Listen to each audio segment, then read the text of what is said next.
Perfecto. Muy bien, muchísimas gracias a todas y todos. El día de hoy vamos a hacer una introducción. Ojo que estoy siendo suficientemente claro en esto. Introducción a las funciones del sistema de comunicaciones eléctricas de un satélite. Este trabajo está basado en esta presentación está basada en el trabajo y en la presentación que típicamente hace el ingeniero Ángel García de la Universidad de Santa María de la Antigua, Panamá. Él es un doctorando en el área de comunicaciones eléctricas para satélites y típicamente él nos ayuda con esta parte, pero esta vez pues era un poco difícil poder conseguir los expertos en verano con poquito tiempo. Entonces yo la voy a dar, pero es muy importante sobre todo porque este video es público y queda disponible para todo el mundo.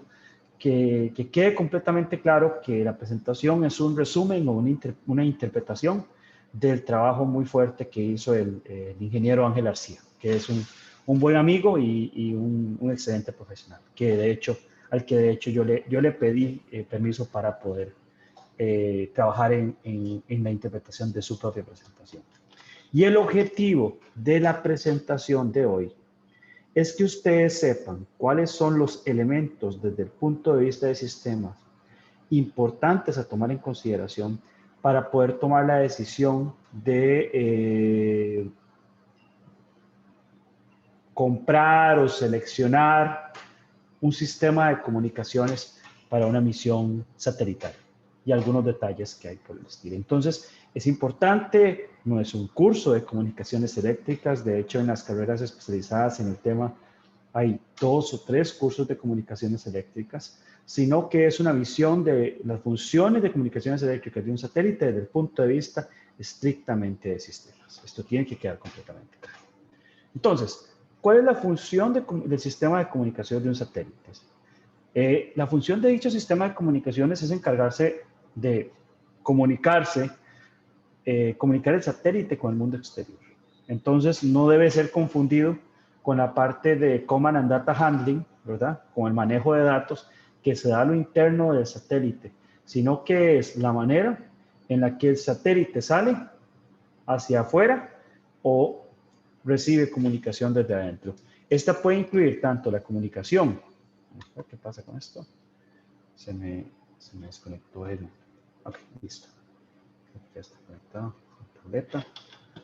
Esta tableta no está conectada con el... Perdón, es que ustedes saben que yo uso la tableta para poder escribir y esa tableta no está conectada con la computadora correctamente.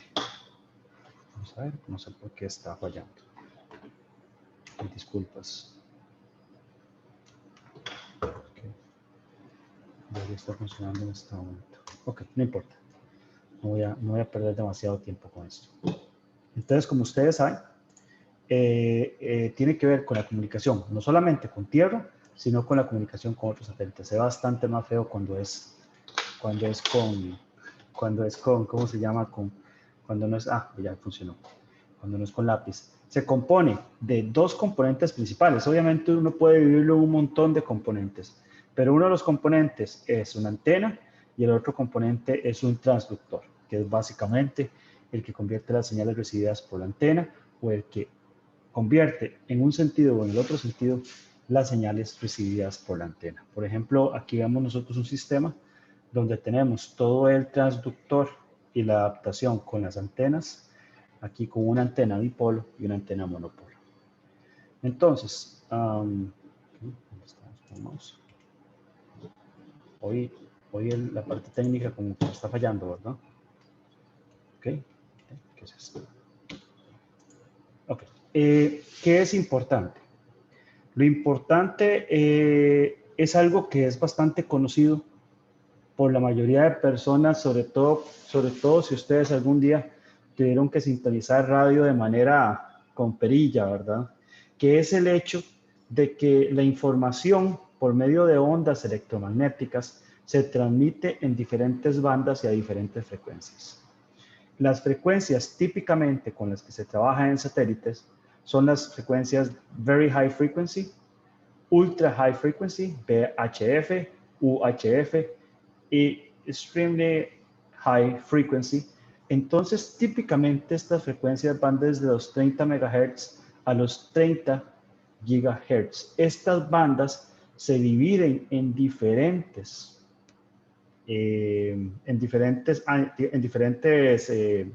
bueno, todas estas posibilidades se dividen en diferentes bandas, VHF y UHF siendo las más conocidas, pero después de eso la división que tiene esta otra parte se denomina banda L, S, C, X, Q, K y K. Pronto vamos a discutir un poquito cuál es la ventaja de trabajar en frecuencias relativamente bajas o en frecuencias relativamente altas. ¿Cuál es la implicación que esto tiene? Entonces, por ejemplo, aquí típicamente habla en la misma tabla de las típicas frecuencias con las que nosotros trabajamos con satélites. VHF, que es entre 30 y 300 MHz, tiene el tamaño de su onda es de 1 a 10 metros.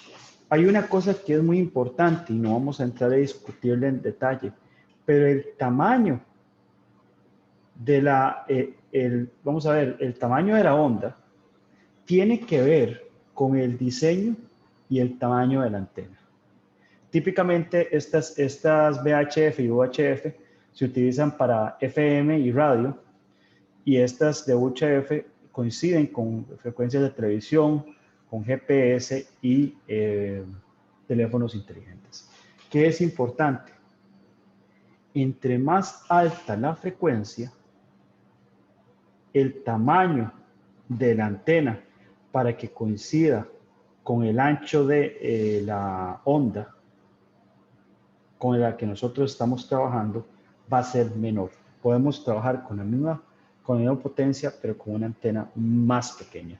Entre más alta sea la frecuencia y por lo tanto la longitud de onda sea más pequeña con la que nosotros estamos trabajando. ¿Ok? Entonces, primero hablando del primer dispositivo, que son las antenas. Esta foto muestra una posible antena para satélites, para pequeños satélites. Y como ustedes ven, esta antena es una antena desplegable en la que este dispositivo, esta parte de acá, lo tiene como decir recogido y lo despliega de esta manera. Y esto sale de acá, ¿verdad? Entonces, como ustedes ven, típicamente las antenas tienen que salir del satélite para poder desplegarse y transmitir información, dependiendo del tipo de antena con el que nosotros estamos trabajando. Las antenas típicamente son dispositivos metálicos que emiten y reciben la onda de radio. Se pueden ver típicamente como una estructura de transición, básicamente. Es una estructura de transición entre el espacio abierto y el dispositivo de guía con el que nosotros estamos trabajando. Entonces, el patrón de radiación es una de las cosas más importantes que nosotros tenemos que tomar en consideración cuando nosotros estamos trabajando con una antena. Por ejemplo, esto que es una antena. Imagínense en esa antena que ustedes tienen en un carro, que ven en un taxi o en un bus, que es, voy a cambiar el color porque ese color no me está sirviendo para esto. Vamos a hacerlo rojinegro, para hacerlo bien bonito. Ok. Entonces imagínense esta antena, nada más le puse la pelotita ahí para que se imaginaran la antena con la pelotilla esa que va brindando en el radio. Lo que nosotros estamos viendo como patrón de radiación es una manera de ilustrar cómo la potencia, cómo la energía de la antena es transmitida en ciertas direcciones. Como ustedes se dan cuenta, el patrón de radiación de esta antena monopolo, que es una antena monopolo, básicamente lo que hace es transmitir su energía en todos sentidos, pero en una única dimensión. O sea, imagínense que ustedes están, qué sé yo, que se encuentran en un edificio ahí cualquiera. Y entonces ustedes tienen esta antena, ¿verdad? Que tienen esta antena aquí y ustedes están acá, ¿verdad? Y quieren comunicarse con otra persona. Entonces ustedes saben que esa antena va a tener un patrón de radiación que básicamente transmite en todas las direcciones, pero en un solo sentido. Entonces, cualquier otra persona que tenga otra antena en otro punto que sea relativamente parecido, no va a tener ningún problema. Pero ¿cuándo nosotros podríamos tener algún problema? Imagínense que hay otra persona, pero que está en un lugar, como en un cerro, y que tiene una antena aquí, ¿verdad? Entonces, ese patrón de radiación está transmitiendo información en este sentido, pero la información en este sentido no se está transmitiendo necesariamente de la mejor manera posible. Entonces, quiere decir que nosotros podríamos no recibir las señales de esa antena de acuerdo al patrón de radiación con el que nosotros estamos trabajando. La manera del patrón de radiación es el fundamento por el cual nosotros, cuando estamos metidos entre las montañas, no tenemos una gran cobertura dependiendo del tipo de antena con el que nosotros estamos trabajando, ¿verdad? Entonces, por ejemplo, este tipo de patrón de radiación que ustedes ven, sí, claro, porque desconecté el teclado, perdón. Es que para que me funcionara el tableta, desconecté el teclado y por eso no estaba funcionando. Te voy a conectar otro. Ahora sí. Ok, listo. Cuando ustedes pueden ver un patrón lo pueden ver en 3 dimensiones, como este, o pueden ver un patrón en 2 dimensiones cuando ustedes, por ejemplo, tienen la fuente de transmisión aquí y entonces cortan el patrón de transmisión en un sentido o el otro, ¿verdad? Entonces, por ejemplo, si ustedes cortaran un pedazo, como decir cortar un pedazo de que aquí y acá, ustedes van a ver un cierto patrón de radiación, o si cortan el que aquí y acá, o si cortan de cierta manera. O sea, si ustedes cortan, como decir, tipo mesa, de manera horizontal, van a ver un patrón de radiación más parecido a esto, ¿verdad? Pero si ustedes cortan no de manera horizontal, sino de manera vertical, entonces van a ver, si cortan, digamos, de manera vertical, así como un panel vertical, van a ver un patrón más continuo, ¿verdad? Y eso es lo que se llama un patrón de radiación en ciertas direcciones. Importante. Uno de los términos más importantes para tomar en consideración cuando hablamos de patrones de radiación es isotrópico.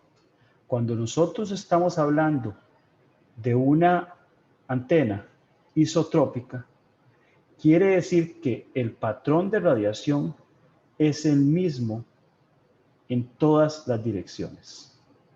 Cuando dice omnidireccional, es cuando el patrón de radiación es isotrópico en un plano completo. O sea, que nosotros en un plano completo, en una cierta dirección, transmitimos con la misma potencia.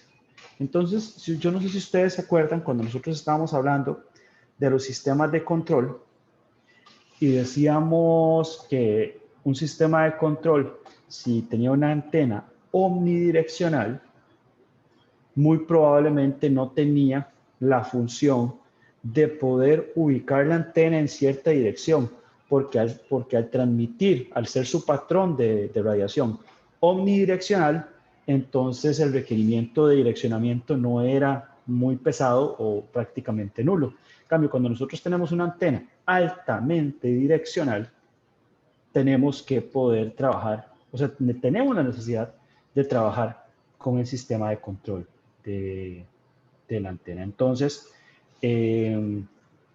los patrones de radiación, como ustedes ven, pueden ser en 2 dimensiones, pueden ser en 3 dimensiones. Este es un patrón de radiación de una antena altamente direccional, que ustedes ven un lóbulo.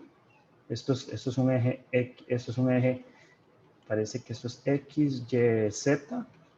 Y ustedes ven que hay un lóbulo donde la información se transmite muy direccionalmente en un sentido y no tan fuerte en otros sentidos posibles. De hecho, ese tipo de antenas son como las antenas de disco.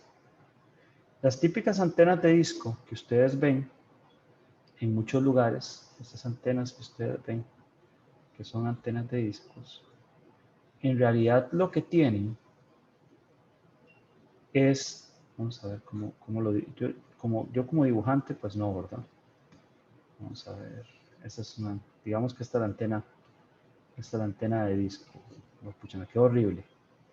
Pero digamos que vamos a borrar esto. Quiero borrar esto porque voy a ilustrar este tema primero lo suficientemente bien. Ustedes imaginan esta antena de disco como un medio disco con una cierta profundidad, ¿verdad?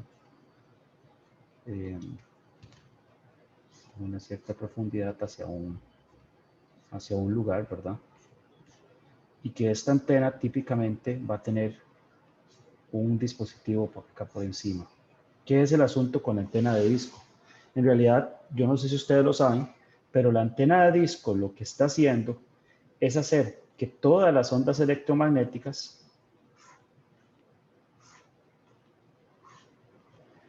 se reciban en un único punto y se retransmitan para conseguir la mayor potencia posible. Entonces, las antenas de disco, en su recepción y en su transmisión, se trata de antenas altamente direccionales. Y por lo tanto, cuando usted quiera apuntar en una cierta dirección, ustedes saben que una antena de disco va a transmitir en un sentido específico. De hecho, las antenas de disco que utilizan televisiones satelitales, ¿a dónde creen que está apuntando? Está apuntando efectivamente a un satélite. Y las antenas de disco que están en una casa y están apuntando a un satélite no requieren direccionamiento. ¿Por qué razón? A ver si están despiertos o ya se me durmieron. ¿Por qué las antenas de Sky, de Claro y todas esas antenas que se ponen en un montón de lugares, usted las pone en una cierta dirección y ya las deja así? ¿Por qué? Profe, el satélite es geoestacionario. Exacto. El satélite es geoestacionario. Entonces, la posición del satélite geoestacionario con respecto a la posición del punto de la Tierra aparenta ser estacionario, ¿verdad? Pero ustedes saben que el satélite no es que es estacionario desde un punto de vista estrictamente inercial. El satélite siempre sigue orbitando la Tierra a una cierta velocidad. Lo único es que esa velocidad es exactamente la misma velocidad con que la Tierra gira alrededor de su propio eje, con el que la superficie de la Tierra gira alrededor de su propio eje, ¿verdad? Entonces, esa es la razón, ¿verdad? El satélite no está fijo en el cielo, sino que está fijo respecto a un marco de referencia, que sí está girando con respecto a un marco de referencia completamente inercial, ¿verdad?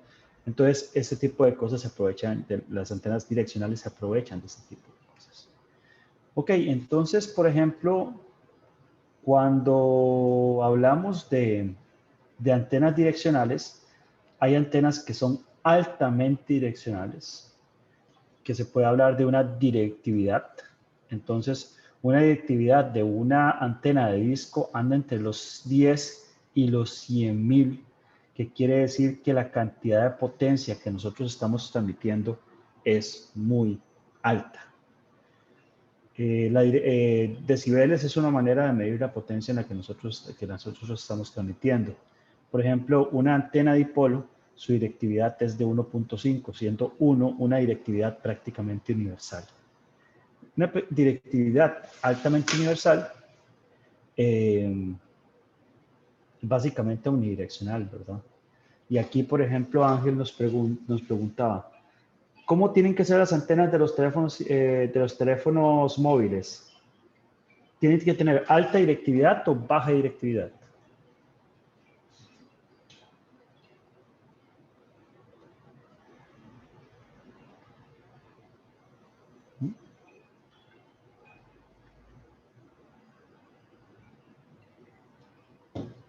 ¿Alta directividad o baja directividad?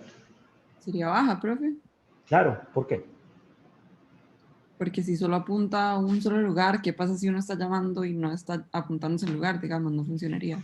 Efectivamente, a pesar de que nosotros tenemos que ser eficientes desde el punto de vista energético, ustedes se imaginan ir en el bus y tener que decir, mira, la antena está aquí, voy a tener apuntado aquí, y cuando me muevo en el bus está, digamos, como decir que el bus está aquí, usted tiene que apuntar la antena para acá para moverse, y si tengo que apuntar la antena para acá para moverse, y cosas por el estilo, ¿verdad? Ese tipo de cosas son importantes y de hecho, desde el punto de vista de la recepción, las antenas de televisión antiguas, yo no sé, ustedes son demasiado jóvenes como para...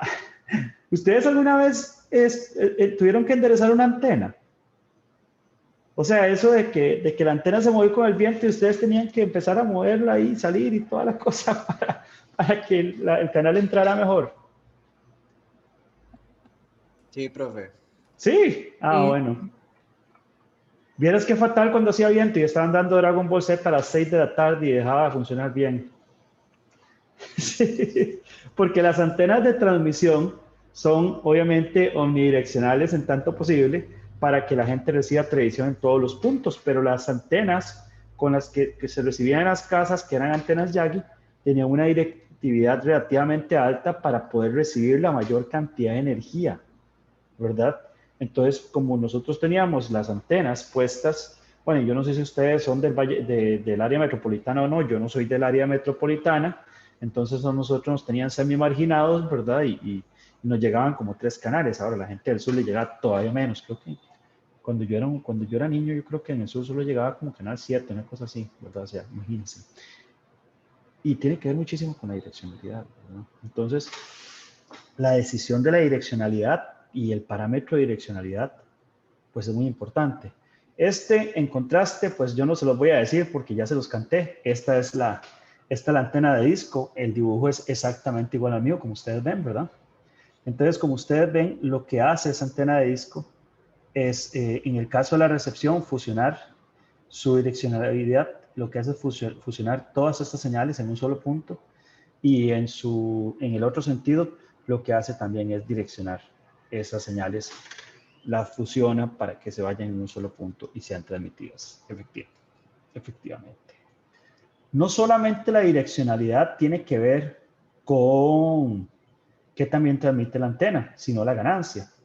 O sea, en qué dirección estamos transmitiendo es importante, pero con cuánta potencia estamos transmitiendo también es importante. O sea, la direccionalidad va a tener una direccionalidad alta o baja, digamos, vamos a decir, transmitimos en ese sentido, transmitimos en otro sentido. Pero también decir, ¿cuál es la máxima potencia que estamos transmitiendo, hacia dónde estamos transmitiendo la mayor radiación? Esa es la ganancia de la antena con la que nosotros estaríamos trabajando. Esa ganancia va a tener que ver, va a darse en diferentes unidades. En decibeles se da relativo a una antena isotrópica. ¿Qué quiere decir esto?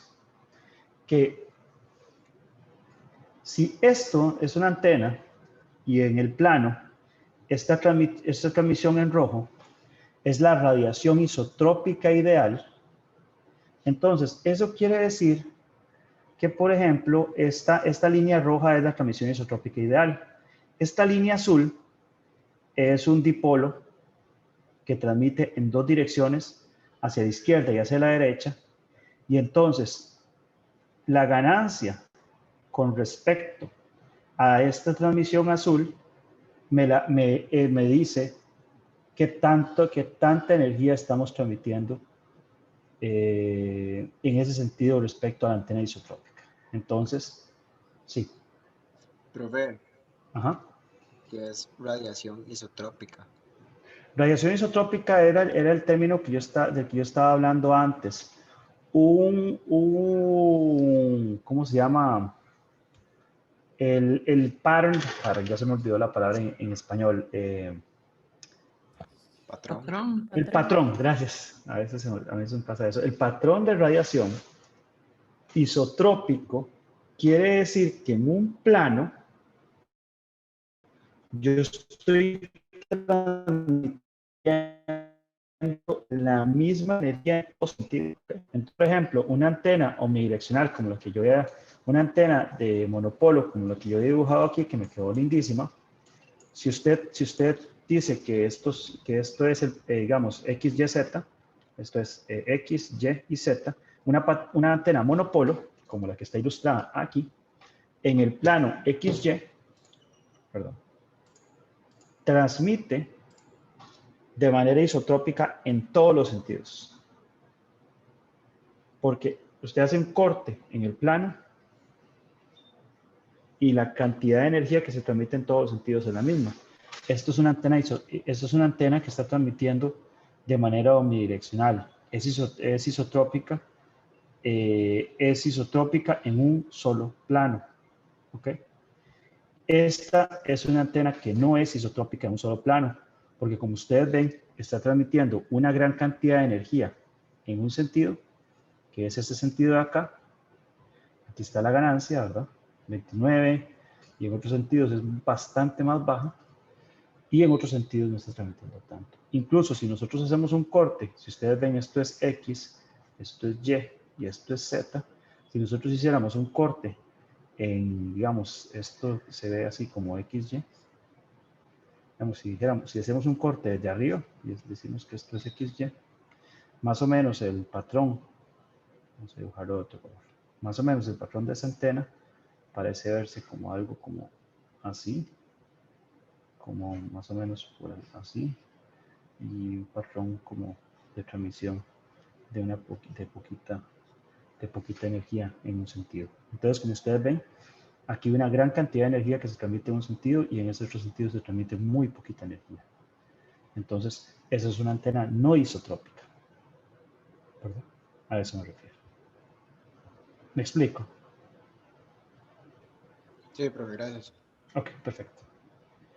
Entonces, a eso nos estamos refiriendo y estas medidas lo que nos dicen es que la ganancia de una de las antenas es mucho mayor que la ganancia de la segunda antena. Cuando nosotros estamos hablando de ganancias, estamos hablando de ganancias en términos de decibeles. Cuando decimos decibel I, perdón, no sé si ustedes conocen el término decibel. Profe, como lo del sonido.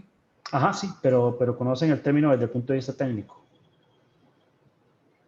Yo por lo menos creo que no. Si Sí, no es no, No el del importa, sonido, no. no. lo introducimos. El término decibel en realidad es un término exponencial. Es un poco como la escala de Richter, que la escala de Richter, ustedes saben que la escala de Richter, un temblor de 6 grados Richter y un temblor de 7 grados Richter ¿cómo es? Es 10 veces más poderoso que el temblor anterior. Algo así, por ahí anda el estilo. Entonces, por ejemplo, si yo tengo una señal, digamos que yo la transmito, digamos que es una señal de 5 voltios, ¿verdad? Y cuando esta señal tiene una ganancia de 10, quiere decir que al otro lado se va a transmitir a 50 volts, ¿verdad? Si es una transmisión de tensión.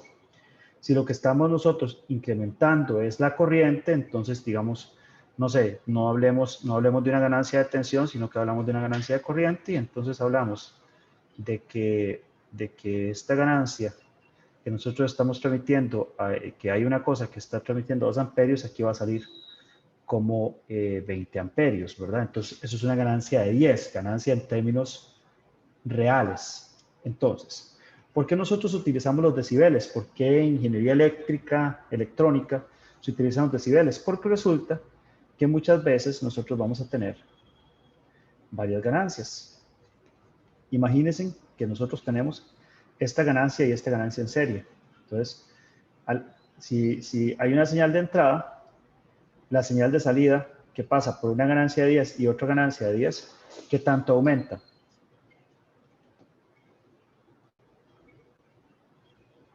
La ganancia, digamos, si esta onda aquí tiene un máximo de A, la ganancia de aquí va a ser 100 veces A, ¿verdad?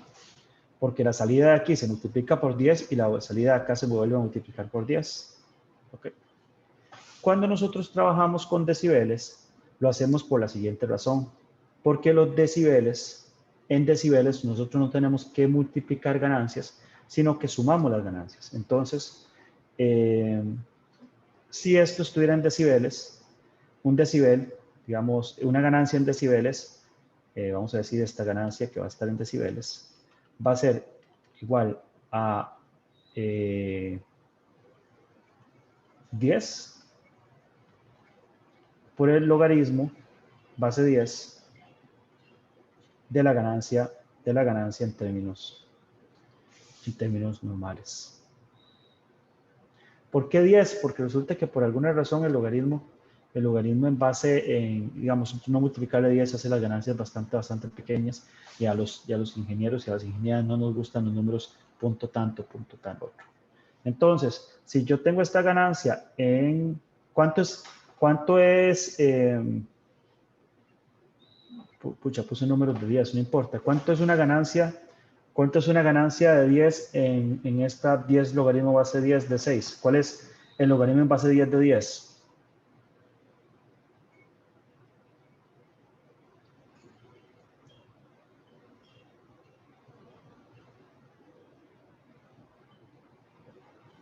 Uno. 1, exacto, ¿verdad? Entonces, esta ganancia de aquí sería 1 decibel. Y esta ganancia de acá sería 1 decibel.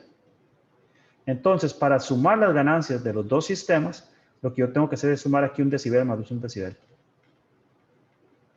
Entonces, aquí son 2 decibeles.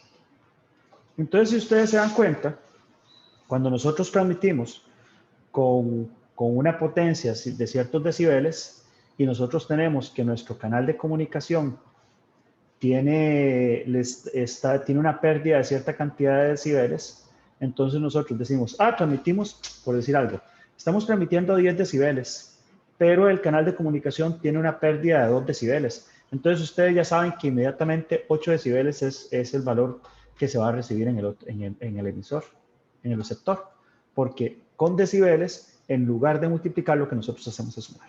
Eso es una gran cosa, es una grandísima cosa, porque permite cálculos muy rápidos con los que nosotros estamos trabajando. Entonces, las ganancias de las antenas son relativas al ¿cómo se llama? A la ganancia isotrópica. ¿Por qué a la ganancia isotrópica? Porque el patrón de radiación de una antena va a ser el mismo independientemente de la potencia con la que nosotros estemos transmitiendo. Entonces, para nosotros conocer la antena desde el punto de vista de patrón, vamos a hacerlo con referencia al patrón isotrópico. Entonces, ¿qué les digo yo?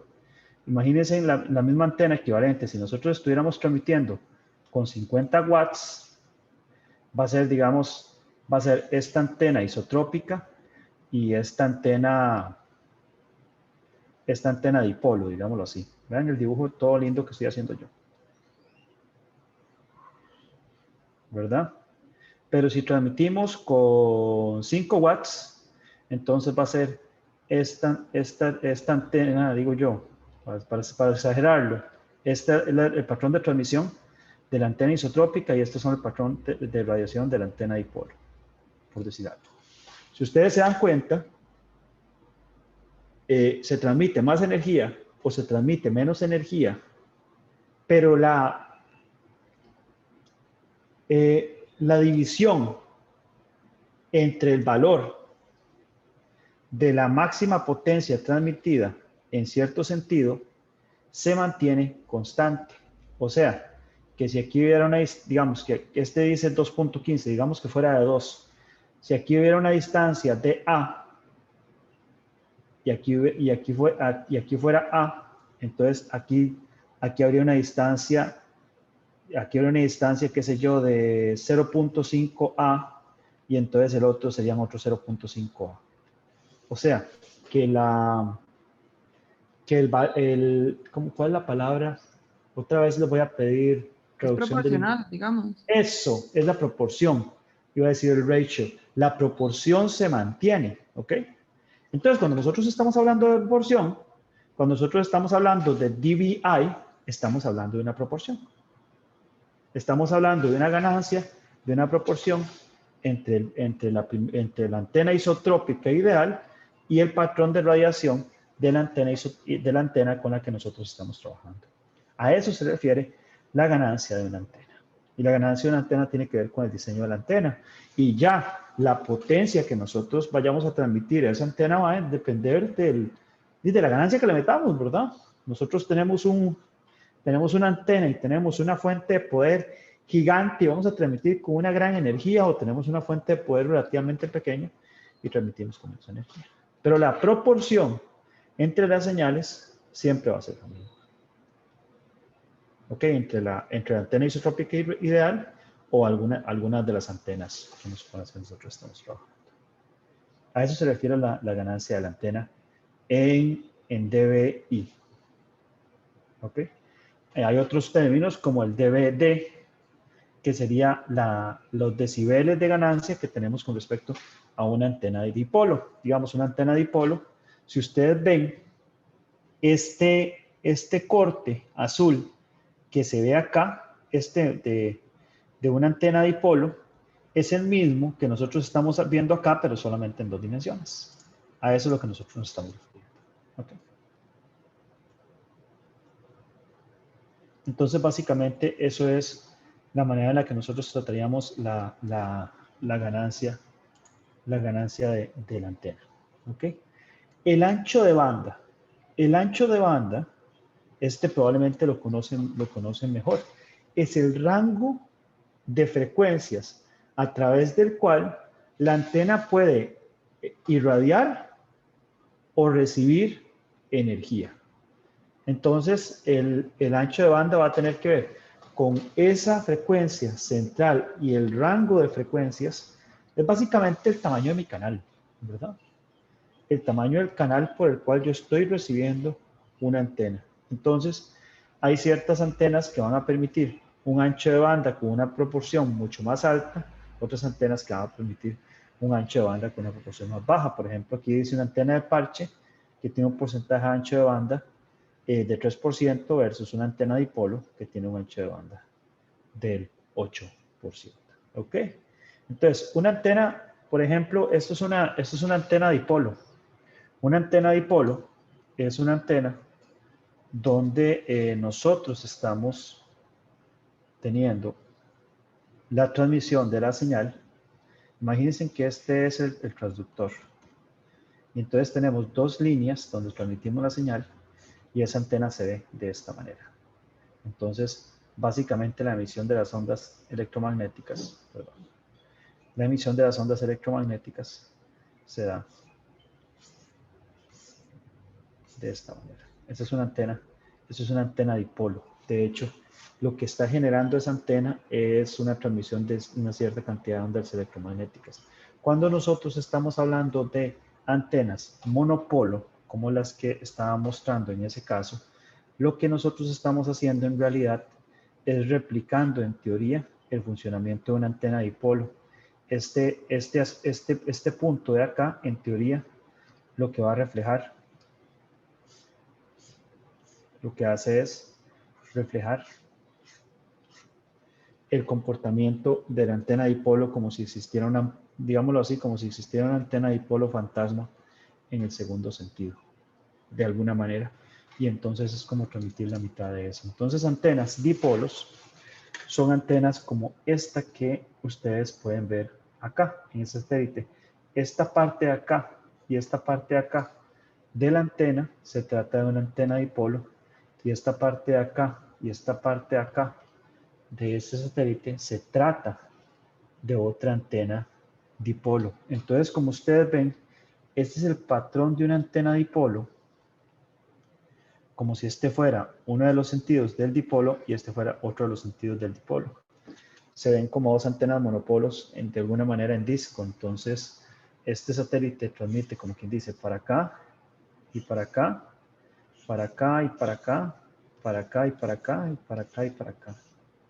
Entonces, básicamente, un satélite con 4 antenas, con 2 antenas dipolos como esta que está mostrándose en este caso de acá, se trata de un satélite que está transmitiendo más o menos en todas direcciones.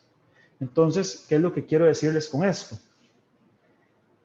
cuando ustedes están eligiendo la antena de su satélite, si ustedes eligen una antena de tipo dipolo o en general una antena pseudo o completamente omnidireccional, ustedes están transmitiendo su energía en todas dimensiones. Típicamente este tipo de antenas se utilizan cuando la cantidad de información que ustedes están transmitiendo no es crítica, ¿verdad? Entonces, como no es crítica, pues no tienen problema en transmitir en todas direcciones. Pero, como tiene la ventaja de que están transmitiendo en todas las direcciones, no le están dando un requerimiento muy alto al sistema de control con el que ustedes pueden estar trabajando. A eso se refieren, por ejemplo, antenas dipolos, antenas monopolos. Como ustedes ven, es como si ustedes cortaran este radio de transmisión a la mitad. Transmiten en un plano, básicamente, omnidireccionalmente en un sentido, en un plano completo. Entonces, por ejemplo, las antenas utilizadas en sistemas espaciales son antenas tipo omnidireccionales. Esta foto es literalmente la foto del satélite Irasu y la manera en la que la ganancia total de estas antenas era transmitida. Ese es el patrón de radiación de Irasu en este caso. Nosotros entonces teníamos una radiación en ese sentido y en ese sentido bastante más alta que en los otros sentidos con los que nosotros estábamos trabajando.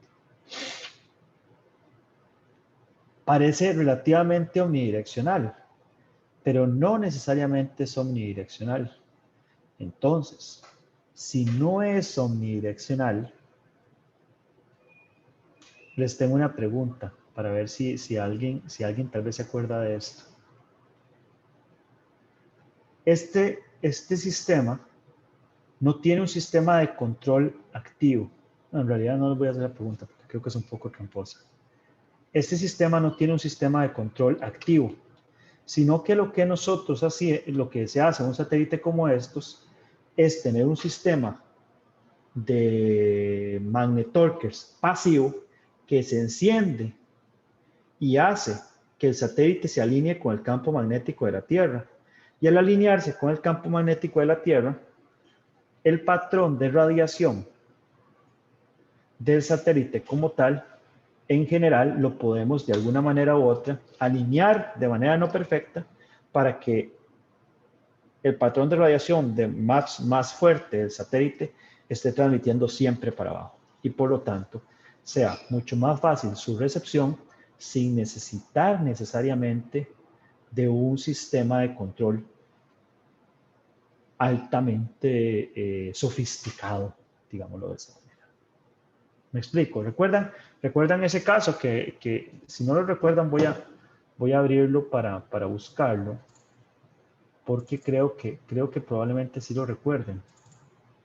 Si se los muestro, lo van a recordar perfectamente. Que es el caso de que los magnetorques nos alineaban el satélite de cierta manera. Entonces ahora imagínense esto. Imagínense un satélite que tiene, vamos a imaginar este satélite. Y vamos a imaginar las partes de adentro del satélite. Entonces imagínense un satélite que tiene un patrón de radiación. Digamos que la Tierra está aquí abajo. Y el satélite tiene un patrón de radiación que emite así, no así, así y así. Entonces, evidentemente, la cantidad de energía que se está transmitiendo hacia la Tierra, pues no es exactamente muy alta, ¿verdad? Pero ahora imagínense que ese satélite, de alguna manera, el norte magnético está aquí. Aquí está Santa Claus y toda esa cosa. Entonces, eso quiere decir que las líneas de campo magnético de la Tierra van más o menos así. Si nosotros pusiéramos dos bobinas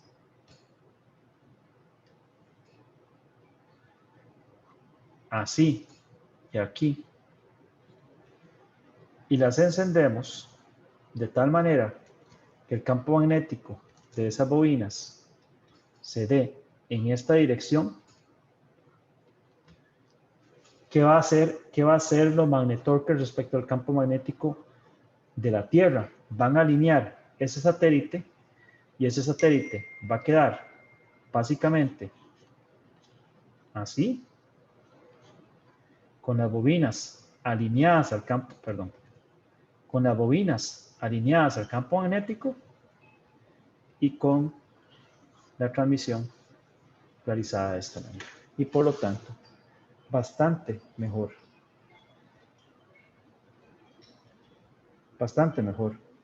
se da la transmisión de esa señal relativamente omnidireccional en un único plano, ¿verdad? Es omnidireccional en cierto plano.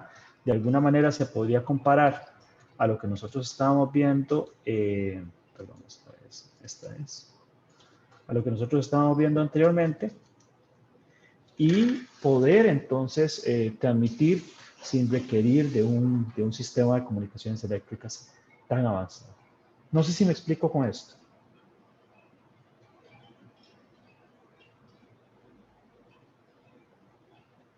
Más o menos, sí, por ahí, sí, ¿no? Esto, vean, lo que quiero ver es desde el punto de vista cualitativo, que ustedes entiendan cuáles son los parámetros y por qué se toman las decisiones. Ok. Muy bien. Voy a asumir que sí me están oyendo todavía, entonces vamos a lo siguiente. Antenas de parche. Las antenas de parche son altamente direccionales. Tienen una gran ventaja. Vean este tipo de antena. Esta antena de parche es una antena que básicamente se pega al satélite. Entonces, como dice la cosa, es exactamente un parche pegado a la estructura del satélite y no tiene partes móviles. Cuando usted en un satélite o en cualquier dispositivo no tiene partes móviles desde el punto de vista mecánico, son menos los puntos de falla. Porque cuando algo se tiene que extender y por alguna razón no se extiende, o sea, por ejemplo, imagínense una antena que se tuviera que extender y de repente no se extiende cuando se lanzó a órbita.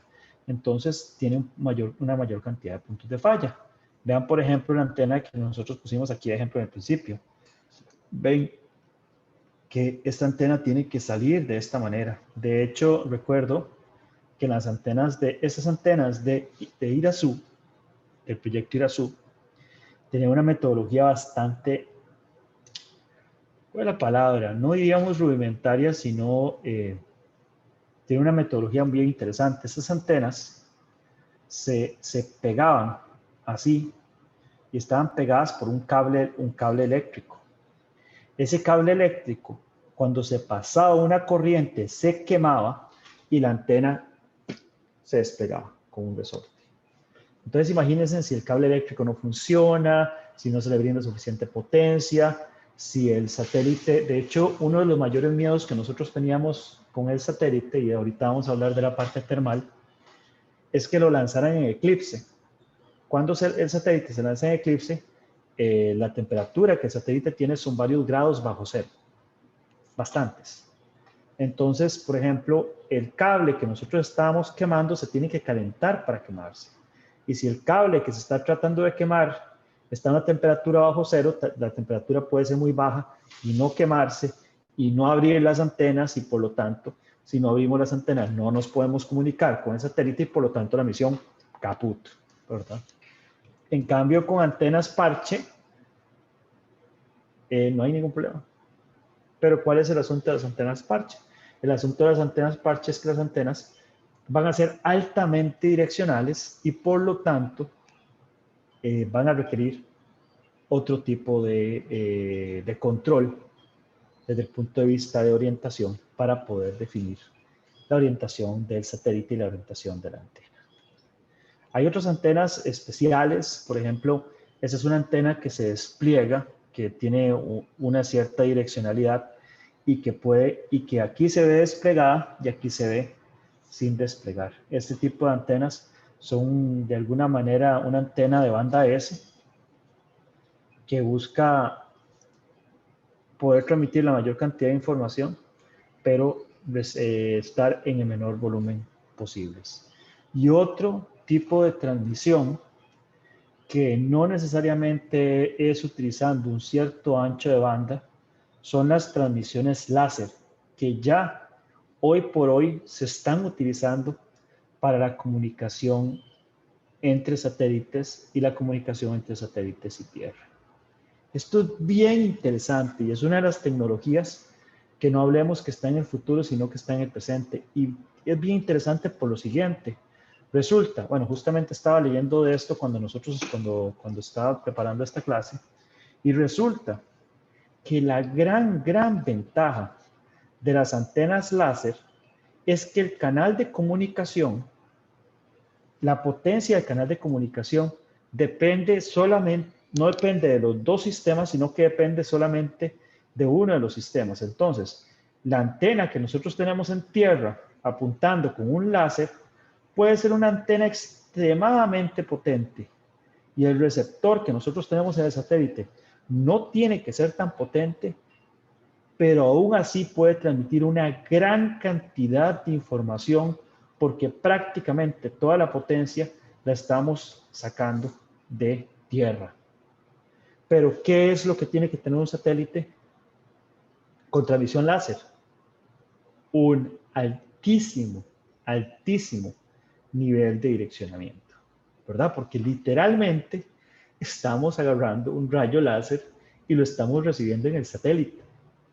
Y estamos hablando de que estamos recibiendo un rayo láser en un satélite que va a 7 kilómetros por segundo, ¿verdad? No es que ya lo apuntamos y ya está, ¿verdad? Tenemos que estar apuntando de alguna manera, y entonces tanto el apuntamiento de la estación remota como la del satélite tienen que ser muy direccionales. De hecho, ya la Estación Espacial Internacional está transmitiendo utilizando láser hacia Tierra, y de hecho tienen el récord del mayor ancho de banda con el que se ha transmitido información entre Tierra y el espacio.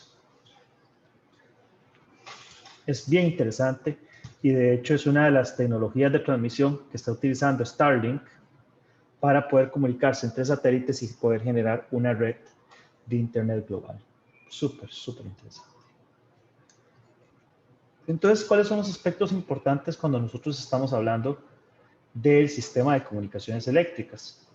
Lo primero, la transmisión a mayores frecuencias implica antenas de menor tamaño, como les estaba diciendo, pero la ganancia es similar. Entonces ustedes dicen, ah, no, maravilloso. Entonces, utilizo siempre ganancias, utilizo siempre a mayor frecuencia que me dejen utilizar. Los anchos de banda a frecuencias mayores usualmente están más disponibles, porque como ustedes se darán cuenta, los anchos de banda a unas frecuencias menores se utilizan para hacer televisión, para hacer radio y cosas por el estilo. Sin embargo, hay un problema con las frecuencias más altas.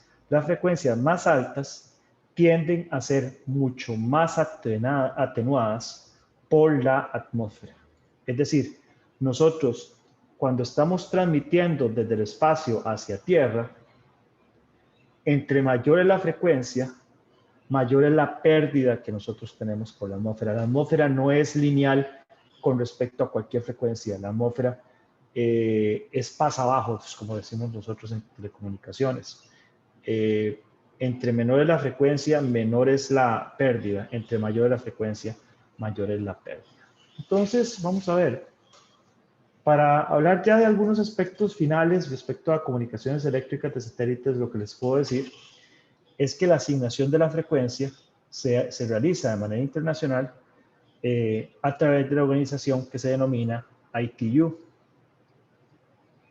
International Telecommunication Union. Entonces, si ustedes tienen un satélite, ustedes llegan a ITU, que es una organización que le pertenece a la ONU, a las Naciones Unidas, y les dicen, ITU, yo quiero trabajar en este ancho de banda, en este punto acá, o quiero trabajar en este ancho de banda, por favor asígneme una frecuencia. ¿Cuál es la frecuencia que yo quiero? Entonces ITU va a ver en cuál banda hay algo disponible, cuál es el ancho de banda que hay, cuál es su función, qué es lo que quiere hacer. Y entonces le dice, mira, por cierto, la frecuencia central de Irazú, perdón, la frecuencia central de Irazú era 136.5 MHz. Esta era la frecuencia. El ancho de banda no recuerdo exactamente. Entonces nos dijeron, bueno, 136.5 MHz, pero ahora ITU va a llegar y le va a preguntar a todos los países del mundo y nos dice, ¿ustedes tienen algún problema? Entonces, de hecho, cuando nosotros, por ejemplo, aplicamos para la frecuencia con ITU, 12 países hicieron réplicas respecto a diferentes asuntos. De hecho, nosotros no podíamos aplicar a ITU. El ministerio encargado a nivel público de las frecuencias en telecomunicaciones en Costa Rica es el MISIT. Por esta segunda T que tiene acá. Porque el MISIT ahorita es el Ministerio de Ciencia, Tecnología y Telecomunicaciones. Por si no lo recordaban. Antes era el MINAET.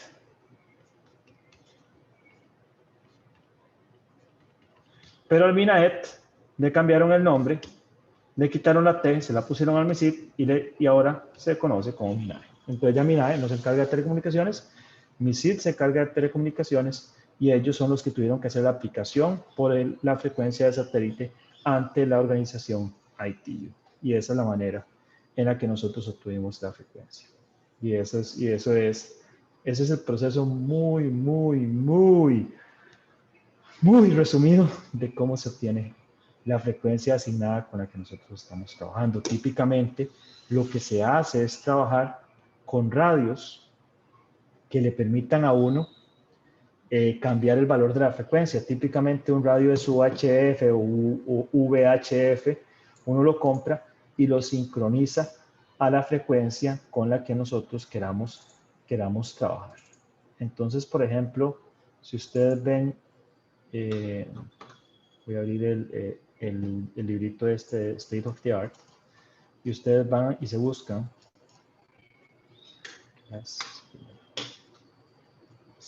las antenas.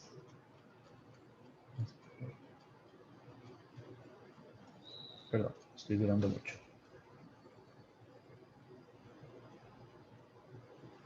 Listo. Se me pasó el índice. Qué pena. No sé qué índice. Ok, listo. Aquí está la parte de comunicaciones, 187.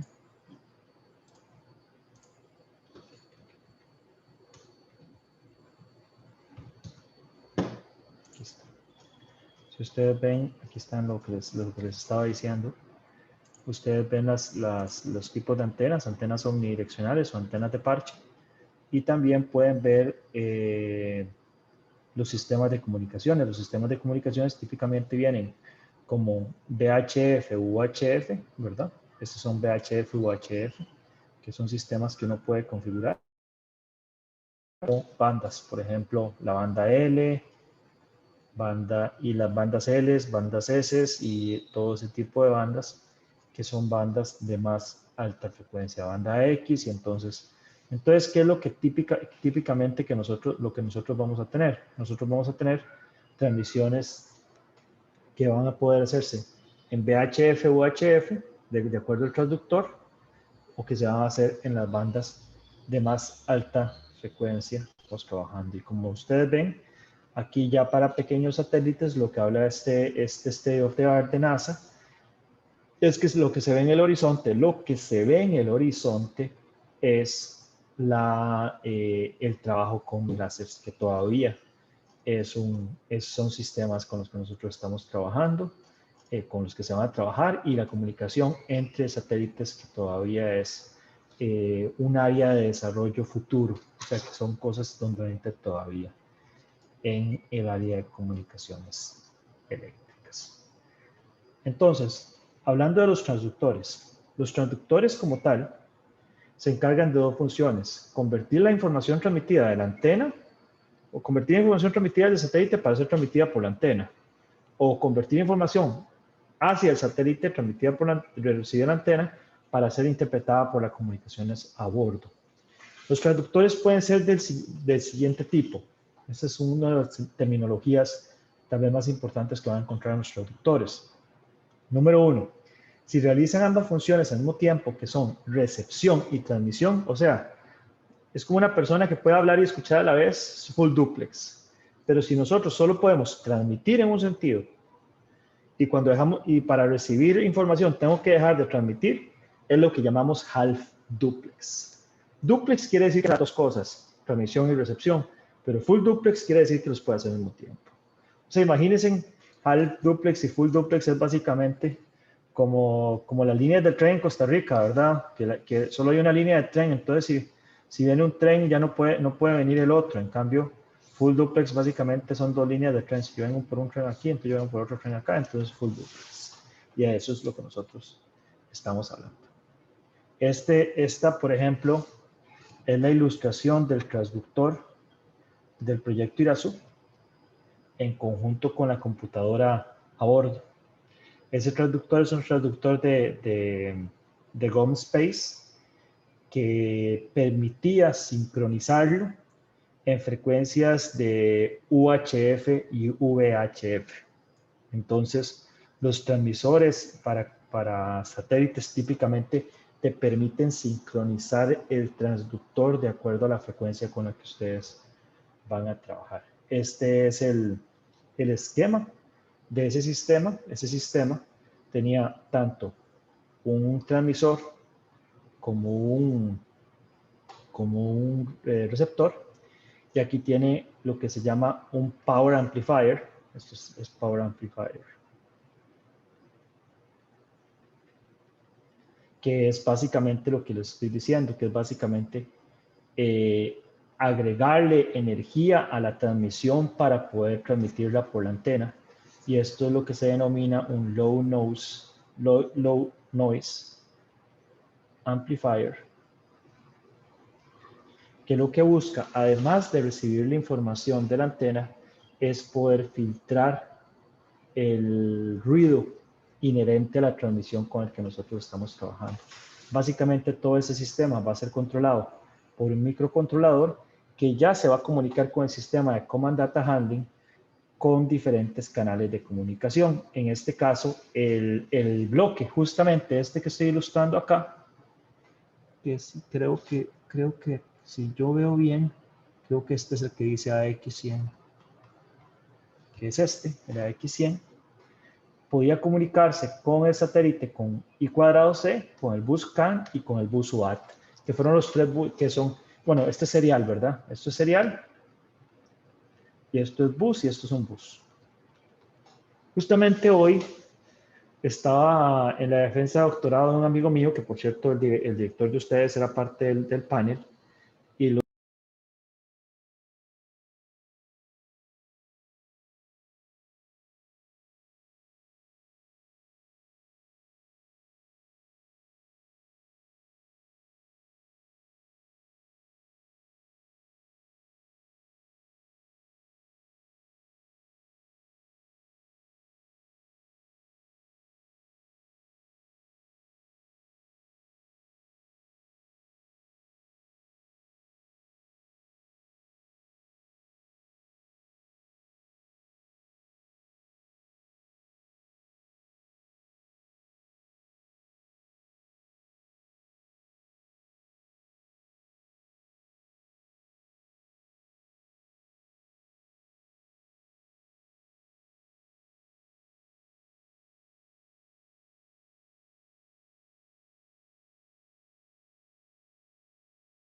No sé, no sé por qué me perdí y no sé cuánto me perdí.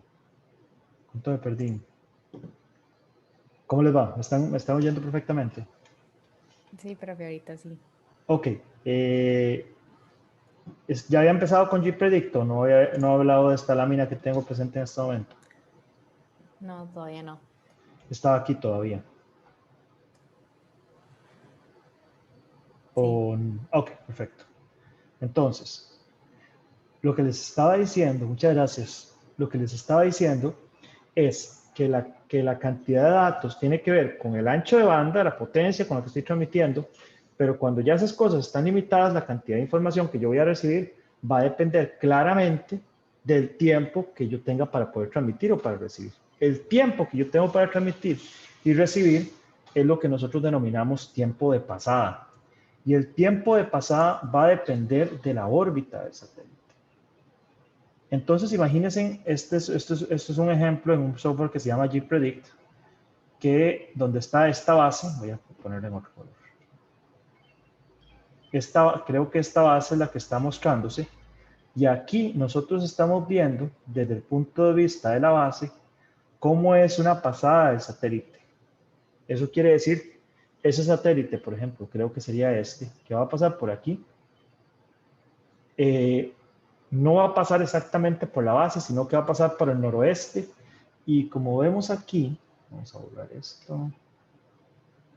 Como vemos aquí, va a pasar de las 11:36, no, va por aquí, 11:35 a las 11:43. Entonces quiere decir que va a transmitir esa información por 8 minutos. Entonces, el ancho de banda que nosotros tenemos en ese caso, más la cantidad de tiempo de cada pasada, nos van a decir cuánta información puede transmitir el satélite a la estación con la que nosotros estamos trabajando, que por cierto, en la tutoría que les va a dar a ustedes Ángel, ustedes van a poder diseñar una órbita, digamos, con su inclinación, con su altitud, con todo ese tipo de cosas. Van a seleccionar las características de un sistema de comunicación y cuando seleccionan esas dos cosas, ustedes van a poder simular y determinar cuál es la cantidad de información que ustedes pueden transmitir a una base. Entonces eso es bien interesante, pero lo importante es esto. Entonces, por ejemplo, aquí yo estoy viendo una pasada. Esto es una pasada de 2013, de 20 a 2013. Y en este detalles, lo que yo estoy viendo es el ángulo de la pasada en un cierto eje. Cuando yo digo el ángulo de la pasada, por ejemplo, lo que estoy diciendo es que si está, por ejemplo, allá en el puro horizonte, estamos a 90 a 0 grados. Cuando nosotros estamos exactamente por encima del horizonte, desde el punto de vista del eje Z, estamos exactamente a 90 grados. Una pasada de 90 grados es que nos pasa exactamente encima del horizonte y después nos devolvemos en pasar así. Entonces, si ustedes se dan cuenta, esta pasada desde el punto de vista del eje Z pasó por 90 grados y después llegó hasta 150. Y desde el punto de vista del eje, ¿cuál sería este? Creo que este sería, bueno, no sé si es otro eje, creo que en este caso, bueno, pasa de 15, no pasa de 15. Entonces, ahí es donde nosotros vemos las pasadas de la información de los satélites. Entonces, ¿qué es importante? Lo importante es que desde el punto de vista del sistema de comunicaciones, la transmisión de datos es altamente energética. Y desde el punto de vista de la precisión de apuntamiento, las antenas con alto direccionamiento pueden ser muy eficientes desde el punto de vista de potencia, pero van a requerir potencia para poder apuntar la antena. Entonces, son el tipo de cosas que nosotros tenemos que tomar en consideración y después de que ya pasemos toda esta parte de sistemas, vamos a ver cómo dimensionar ese tipo de cosas. Pero lo importante por ahora es que los conceptos de cada uno de los temas estén completamente claros. No sé si tiene alguna pregunta adicional. Yo sé que es muy resumido para un sistema que es relativamente complejo, pero ya vamos a ir viendo cómo estos conceptos son importantes para tomar decisiones de diseño en una misión. ¿Preguntas? Profe, en el caso de los transductores, como más o menos en qué casos, o no sé si nos puede dar algún ejemplo de cuándo es full duplex y half duplex. Pues en realidad es por diseño. En realidad es por diseño. Si ustedes van a los traductores, acá, por ejemplo, yo recuerdo que un traductor de, ok, por ejemplo, vamos a ir a CubeSat Workshop, por ejemplo. Vamos a ver si el internet no me falla más hoy. Okay. Por ejemplo, si ustedes van a CubeSat Shop o CubeSat Market,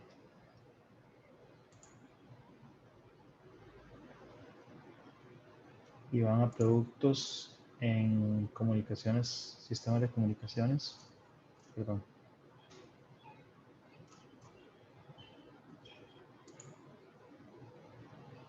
Hoy esto, sistemas de comunicaciones, y aquí están transmisores. Entonces ustedes van al transmisor y aquí el mismo transmisor va a decir, ven que aquí dice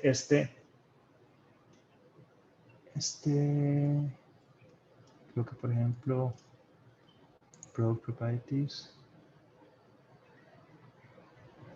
no lo dice directamente, pero si ustedes vieron este otro, de aquí, perdón, ya lo tenía.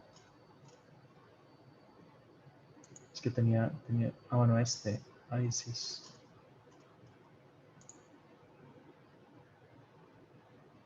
ISIS dice full duplex. ISIS UF downlink, BAF uplink, full duplex transceiver. Si ustedes se dan cuenta, la clase de hoy nos sirve a nosotros para traducir exactamente todos los términos con los que se describe este producto. Esta es la marca, ISIS Space. UHF downlink quiere decir que recibe la información en la banda UHF. VHF uplink transmite la información en VHF. Es full duplex, transmite en full duplex y es un traductor, ¿verdad? Entonces este es el típico traductor. Este es un traductor de banda S, este es un traductor de banda S, este es un traductor, y así por el estilo. Lo importante, el asunto es que la característica full duplex o half duplex es una característica inherente al traductor que usted elija, básicamente. Ya es por diseño. Ok, ¿y hay algún caso en que sea mejor uno que el otro o no? Puede ser que alguno sea más barato que el otro, puede ser que half duplex sea más barato o sea más eficiente desde el punto de vista energético, pero el full duplex definitivamente va a ser más capaz, ¿verdad? Ok, gracias, profe. Perfecto. ¿Alguna otra pregunta? Perfecto. De hecho, me alegra mucho que me haya hecho esa pregunta, porque esa pregunta justamente me permitió mostrarles a ustedes con solo un ejemplo como toda la terminología de la que hablamos de manera cualitativa, en este caso, les permite a ustedes ver este título y entender de qué es exactamente lo que nosotros estamos hablando. Perfecto, muchísimas gracias. Entonces, vamos a tomarnos un pequeño descanso. Son las 5:50 prácticamente. Vamos a volver a las 6:05 para poder ver el último tema de sistemas, que va a ser básicamente un pequeño resumen, donde vamos a ver una descripción acerca de el sistema de estructura y el sistema de control térmico de los satélites, de los pequeños satélites. Muy bien, entonces 5:50 voy a pausar la grabación. Ok. Hola, ya estamos de vuelta. Vamos a hablar de los últimos subsistemas con los que nosotros vamos a trabajar. Importante. que quede claro en este video. Esto es apenas una introducción desde el punto de vista de sistemas funcional, de los conceptos con los que nosotros estamos trabajando, y para nada pretende ser una clase de sistema termal o de sistema estructural desde el punto de vista de diseño. Nosotros estamos trabajando los sistemas desde el punto de vista de funcionalidades. Entonces, esto es muy importante para poder, como ingenieras o ingenieros en sistemas, poder tomar decisiones de manera generalística respecto a qué es mejor o peor desde el punto de vista de la selección del subsistema de control técnico o de estructura de un satélite. Entonces, la estructura básicamente se encarga de la integridad física del satélite. En el caso de los CubeSats, tienen una forma bien definida por el estándar. Nosotros vamos a oír mucho hablar de CubeSats. No necesariamente todos los satélites son CubeSats, pero los CubeSats son digamos, un estándar que se introdujo para poder crear satélites a nivel universitario. De hecho, ustedes pueden ver claramente, este es el satélite del proyecto Irazú. El tamaño que el satélite tiene es un satélite de 10 por 10 por 10 centímetros. Pero no solamente eso, sino que la forma y el estándar en general de la estructura está ya definido y nos ayuda, por ejemplo, a tomar decisiones fáciles respecto a las estructuras que van al espacio. Entonces, hablando de esto, antes de hablar de otras cosas, los tamaños de los satélites cuando hablamos de CubeSats están dados en términos de la estructura. Este es un ejemplo tomado de Allen Space, buenos amigos que son de España, donde una unidad de un satélite CubeSat es, como dije, 10 por 10 por 10 centímetros. Y entonces esto se le conoce como un 1U.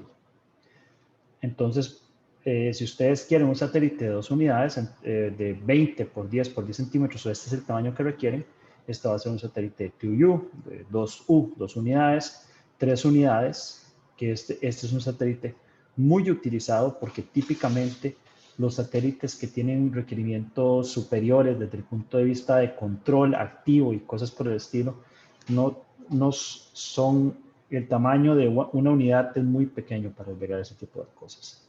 Están los satélites de 6 unidades y están los satélites de 12 unidades. El estándar, como ven aquí, 10 por 10 por 10 es la dimensión de un CubeSat, y el estándar de masa que cada una de estas unidades puede tener, incluyendo la masa de la estructura, es 1.3 kilogramos. Entonces, cuando estamos hablando de estructura, estamos hablando de dos tipos de estructura.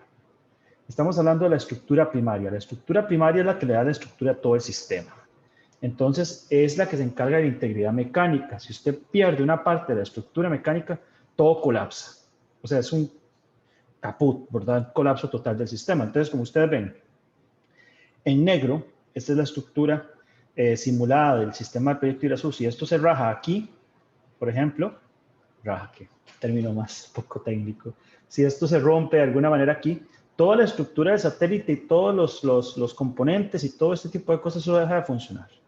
Entonces, la estructura es muy importante. La estructura de carácter secundario solo se sostiene a sí misma. Por ejemplo, en este satélite, nosotros estamos mostrando este satélite ya con los paneles donde colocaríamos los paneles solares. Si este panel solar, por alguna razón, se resquebraja de un lado al otro aquí, desde el punto de vista estructural, esto no afectaría la integridad física. Ojo, la integridad mecánica del satélite puede ser que la integridad térmica tenga algún problema, pero la integridad mecánica como tal no se altera. Eso es como, yo no sé si ustedes han visto cuando en una pared, desde el punto de vista de una casa, una pared es una base, o una pared usted la puede quitar sin que la estructura física de la casa tenga algún problema. Esa es la diferencia entre estructura primaria y secundaria en los satélites con los que nosotros podemos trabajar. Típicamente las celdas solares o estructuras externas son estructuras secundarias desde el punto de vista estrictamente estructural. En pequeños satélites, sobre todo como los satélites que nosotros estamos trabajando, que son satélites que son de este tamaño o más grandes, pero pequeños, por cuestiones de espacio, típicamente las estructuras pueden cumplir más de una función. Entonces, no solamente le dan la parte mecánica, sino que se encargan del manejo térmico, o sea, protegen la estructura interna de los cambios bruscos de temperatura, protegen al satélite contra la radiación, contra los cambios de presión, y además incluso pueden ser, la estructura puede tener algún tipo de actuación. Por ejemplo, recuerdan que la estructura de aquel sistema, de la antena anterior que yo les mostré, la antena estaba por fuera, entonces puede ser que tenga la estructura de despliegue de antenas, por ejemplo.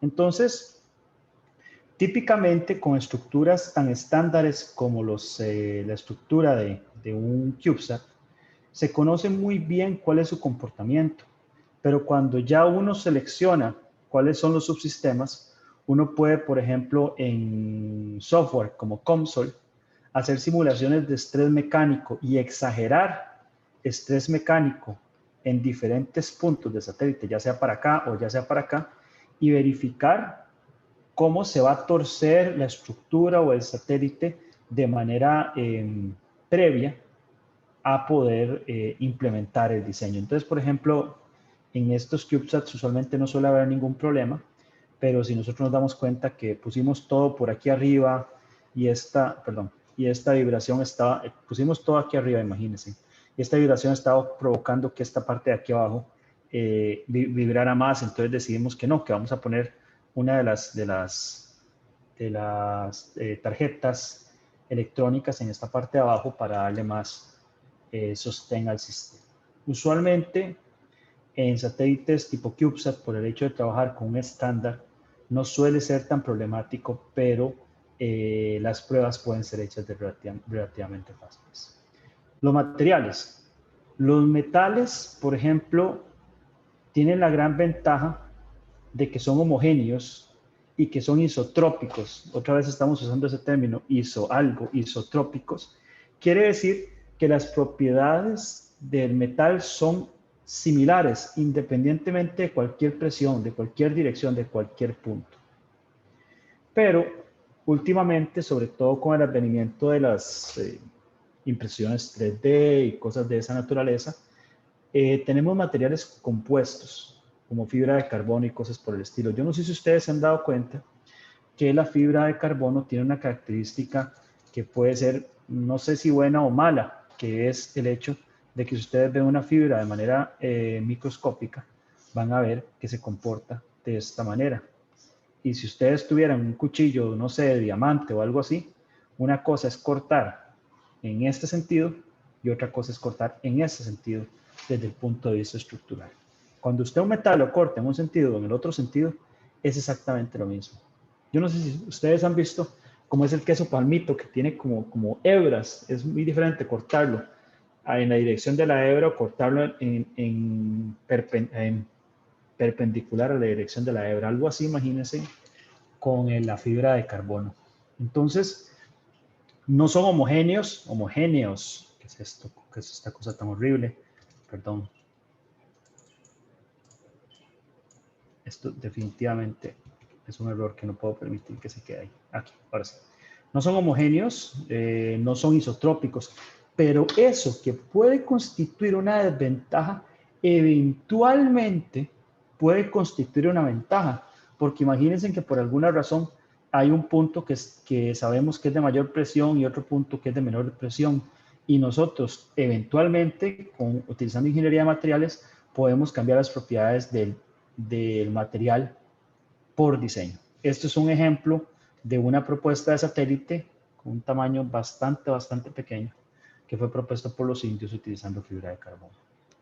Desde el punto de vista de radiación, tenemos que recordar que cualquier dispositivo que va al espacio es sometido al efecto de la radiación cósmica. Los cinturones de Van Allen, como habíamos hablado, protegen a las naves espaciales en órbitas bajas. Entonces, típicamente, en la órbita baja terrestre, LEO, ¿verdad? ¿Recuerdan LEO? Low Earth Orbit. Low Earth Orbit. En LEO y en MIO, que sería Medium, perdón. No Medium, Middle. Esto dice Middle Earth Orbit, ¿verdad? Típicamente esas órbitas van a estar protegidas por los cinturones de Van Allen. Entonces imagínense en órbitas relativamente, órbitas que son relativamente con una inclinación muy baja, no tienen tanto problema. Pero ¿cuáles órbitas eventualmente pueden tener algún problema? Si ustedes tienen órbitas altamente polares o ya realmente polares, recuerden que los cinturones de Van Allen, su protección es mucho menor en los polos. Y de hecho, las auroras boreales están siendo generadas por la radiación que los cinturones de Van Allen están obteniendo del Sol y enfocando en esos puntos, ¿verdad? Entonces debe ponerse especial cuidado a las órbitas polares. Es decir, si nosotros tenemos un satélite altamente polar, tiene que tener una protección más fuerte contra la radiación, o tiene que considerar la radiación. Otro aspecto que nosotros tenemos que considerar cuando hablamos de la estructura es la vibración. Porque resulta que nosotros tenemos dos cosas que son un balance complicado. Necesitamos tener la menor masa posible en la estructura, porque cuanta más masa le agreguemos a la estructura, menos masa tenemos para agregarle carga útil, comunicaciones, potencia, baterías, etcétera, ¿verdad? Pero el problema es que la estructura tiene que ser lo suficientemente fuerte para poder soportar no solamente estar en el espacio, sino sobre todo el lanzamiento. Y esto es uno de los aspectos más importantes desde el punto de vista de la construcción, que la estructura tiene que soportar el lanzamiento. Ustedes se imaginan que ustedes hayan pegado algo y no lo hayan pegado bien. ¿A ustedes nunca les ha pasado que tienen pegado algo y se les zafa el cable o cosas por el estilo? Un satélite, cuando va vibrando para el espacio en un lanzamiento y de repente una cosa se despega y otra cosa se despega. Entonces, pruebas de vibración tienen que ser hechas con anterioridad para verificar que la integridad del satélite no se va a afectar. Aquí, por ejemplo, les voy a poner un ejemplo de cómo estas pruebas de vibración, creo que, ahora sí ustedes van a ver el sonido, estas pruebas de vibración son más o menos el tipo de pruebas de vibración que se hacen en tierra.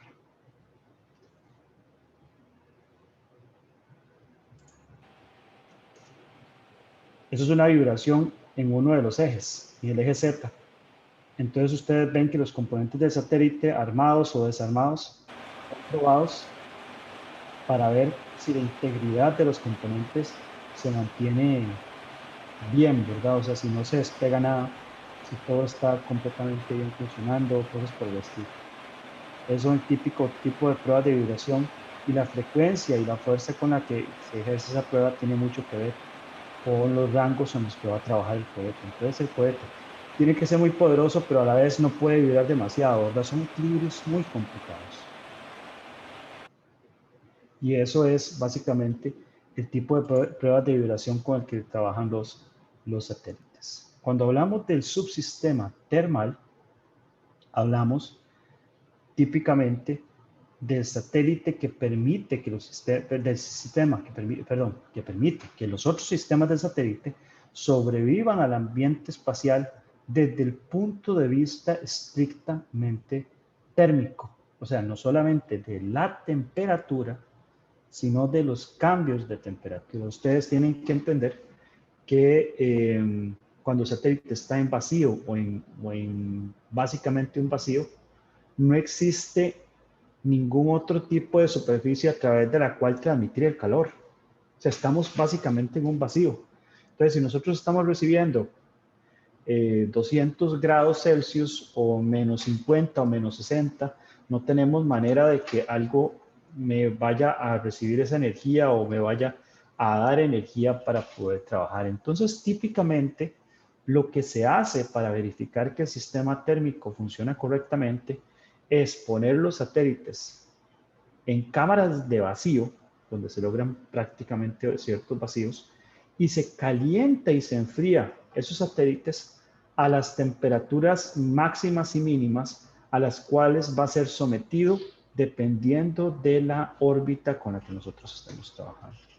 Entonces, por ejemplo, si nosotros hacemos una simulación, esta es una simulación de la radiación recibida dependiendo del eje en el que nosotros estamos trabajando en el satélite. Esta es literalmente la simulación de la radiación recibida por el satélite del proyecto Irazú. De hecho, en el periodo donde recibe HART es alta radiación en cada uno de los ejes. Y entonces nosotros podemos simular de nuevo con software como Console o otro tipo de software, cuáles son los valores máximos y mínimos que van a adquirir los componentes dependiendo de la temperatura en las que están trabajando. Resulta, ¿cuál creen ustedes que es este componente que está en rojo con la mayor temperatura dentro del sistema, a lo interno del sistema? Es bastante evidente, ¿verdad? Por la forma. Las baterías. Es correcto. Las baterías típicamente son uno de los componentes más calientes dentro del satélite. Entonces, no solamente nos tenemos que ocupar desde el punto de vista externo qué tanto se calienta o se enfríe, sino desde el punto de vista interno qué tanto se calienta o se enfríe alguno de los objetos con los que nosotros estamos trabajando. ¿Cómo hacemos la evaluación previa de ese sistema?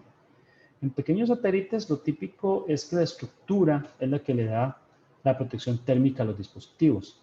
Algunos software nos permiten verificar cuáles son las temperaturas máximas y mínimas soportadas por cada subsistema. Y cada subsistema, independientemente del subsistema del que nosotros estemos hablando, me va a decir a mí, dentro de las propiedades, cuáles son los rangos de temperatura en los que el sistema va a trabajar. Entonces, cuando nosotros tenemos la posibilidad de hacer esas simulaciones, tenemos que verificar en cada uno de los subsistemas cuál es la temperatura mínima, cuál es la temperatura máxima, para verificar que el sistema efectivamente va a operar de manera correcta. Y eso tal vez es lo más importante que nosotros tenemos que tomar en consideración cuando trabajamos con el sistema técnico. Y de hecho, en el trabajo que ustedes van a hacer, la consideración térmica más importante, es decir, cuál es el máximo y el mínimo que pueden soportar su satélite como un todo. Y los máximos y mínimos van a tener que ver con los límites. O sea, el máximo va a ser el máximo del componente que aguanta menos. Y el mínimo va a ser el mínimo del componente que menor temperatura, un valor más cercano a la temperatura mínima tenga. Y eso son las consideraciones que nosotros tenemos que hacer desde el punto de vista estructural y técnico. Entonces, con esto introduzco los subsistemas y no sé si tienen algunas preguntas. Yo tenía una duda, bueno, no respecto tanto a la clase, sino el examen había quedado para este lunes en 8. Sí, de hoy en 8. Ok, gracias.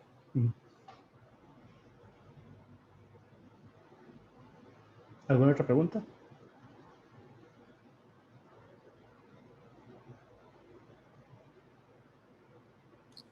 No, profe, todo claro. Perfecto, perfecto. Vean, ¿qué es lo importante aquí? Ahora que hemos visto los subsistemas. Lo importante es tener claro para qué es cada subsistema y cuáles son los criterios que son importantes para elegir subsistemas. Nosotros vamos a hacer una práctica, o sea, no los voy a dejar así. Ustedes van a estudiar ahora los subsistemas y sus características y después, antes de diseñar la misión, vamos a hacer una práctica de, por ejemplo, queremos diseñar esta misión, ¿cómo elegimos los subsistemas? ¿Cómo elegimos esto? ¿Cómo elegimos lo otro? Y ver cómo entonces vamos armando un satélite para cumplir una misión o unas ciertas misiones en específico. Estos, como le dije, son los términos fundamentales que nosotros requerimos para poder tomar decisiones y hablar en un lenguaje común cuando estamos hablando de subsistemas. ¿Preguntas?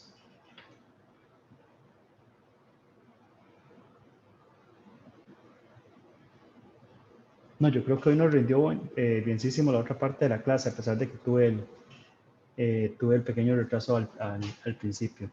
Entonces, gente, si no hay preguntas, el plan sería el siguiente. La próxima clase vamos a ver una cuestión de repaso general. Vamos a hacer una práctica de examen en la segunda parte de la clase probablemente. Y luego que va a ser básicamente el mismo formato del examen. Y luego el lunes tendríamos el examen parcial. Yo les aviso si va a ser primero el examen parcial y después la presentación de OpenCosmos.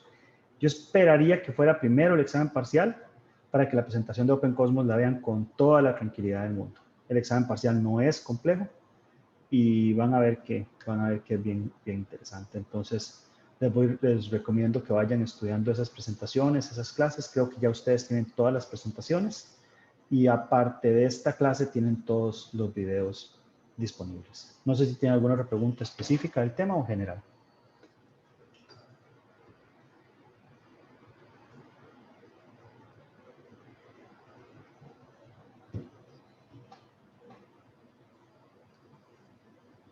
Y, profe, yo creo que no. Listo. Perfecto, gente. Muchísimas gracias entonces por la atención prestada hoy. Espero que la clase para ustedes haya sido interesante. No creí que fuera a hablar hoy de decibeles, pero ya ustedes conocieron el término de decibeles por hoy, ¿verdad? Y sin más, nos veríamos entonces el próximo jueves a las 4 de la tarde. Ahí sí no va a haber ningún problema. Y no, que tengan feliz noche, que disfruten bastante. Y yo disfruté bastante el fin de semana, sobre todo el partido de ayer. Bueno, que les vaya muy bien. Voy a dejar de grabar por acá. Y tan pronto